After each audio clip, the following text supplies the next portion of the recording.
In this lesson, we'll begin working on the character's arm bones. We'll get started by jumping to our front view. Now keep in mind that this is actually the back of our character, so let's go ahead and switch our camera to the back camera instead. Much better. So if we were to press F3, have a look. Now the character is facing us. Nice. Let's go ahead and press F3 again so we can go ahead and focus on the wireframe of our model to make sure that we place the bone object in the right spot. We'll now go ahead and grab our bone tools, which is create bones. And what I'd like to do is make sure that the chain is straight, and then we'll go ahead and place it where it needs to go afterwards. Let's go ahead and press the S key to turn on grid point snapping. And we'll click, click, and there's our chain. Now we can go ahead and grab the root. Let's turn off snapping, and we'll go ahead and move this over. Now whenever you're placing your bone objects, it's a good idea to have reference nearby, just to have a rough idea as to where each bone should be placed. We don't want the collar to collapse in, right? So what I'll do is go ahead and place this right at the edge of the collar. If you wanted a visual reference, but of course it should be lower than that because this is where the clavicle would pivot from. Alright, fantastic. So once we've done that, we can then go ahead and grab the nub object. Let's go to bone edit mode and we'll go ahead and pull this in. Sweet. Alright, once we've managed to do that, I think we're about ready to take a look at things in our perspective view just to make sure that the placement is nice for natural rotation when we start to control the clavicle. I might go ahead and take the root and pull that back just a bit more. Sweet.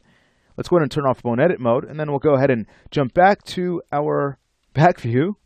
Let's go ahead and grab create bones, and now it's time to create our arm chain. Eventually it'll be connected to the clavicle, but we won't click on the clavicle bone just yet. We'll click near it. And we'll carry this all the way down to our wrist. Sweet.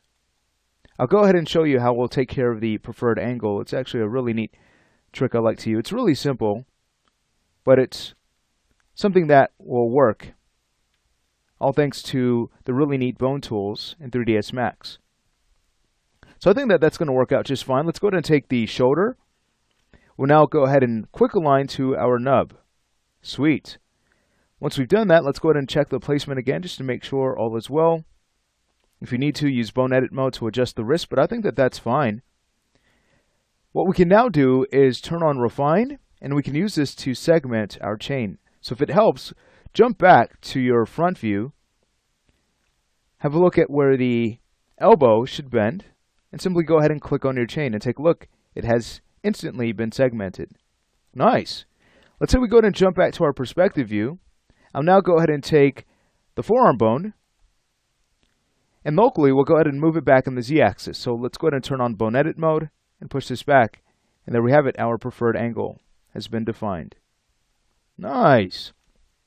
Alright, so in just a few steps we're able to create this really nice arm chain. Let's go ahead and turn off bone edit mode. Once we've managed to do that, we can then go ahead and take the shoulder and we can link that to the end of the clavicle. So that's our nub object. This would be a good time to rename these objects. So I'll go ahead and start with the clavicle. Let's go ahead and grab our select tool with the Q key. I'll also turn off the bone tools. Let's go ahead and close that out. So that's going to be bone L clavicle. Feel free to abbreviate if you'd like.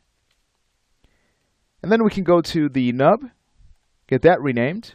So that's going to be nub L clavicle. Sweet.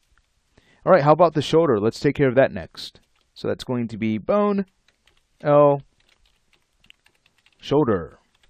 Keep in mind we may not skin to these bone objects. We can add them to our skin modifier, but the primary system that we will skin to will be our muscle system. That's why we designed it, to get some great deformations. So I'll go ahead and talk to you about that when it's time. No need to get ahead of ourselves. Let's go ahead and make sure we do this one step at a time so it's not overwhelming, right? That's going to be bone L forearm. And now we get to the nub. So let's go ahead and get that renamed. That will be nub L wrist. All right, sweet. We're not ready to mirror this just yet. We'll make sure that we first create our hand chain, and then we can go and work on that step. So this is good. After all of this has been renamed, feel free to add this to your hidden layer. So we can go ahead and grab the clavicle. We'll press Control Page down.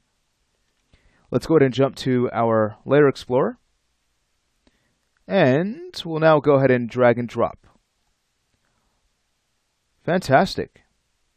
So that's going to end this lesson. In the next lesson, we'll get started on our hand bones.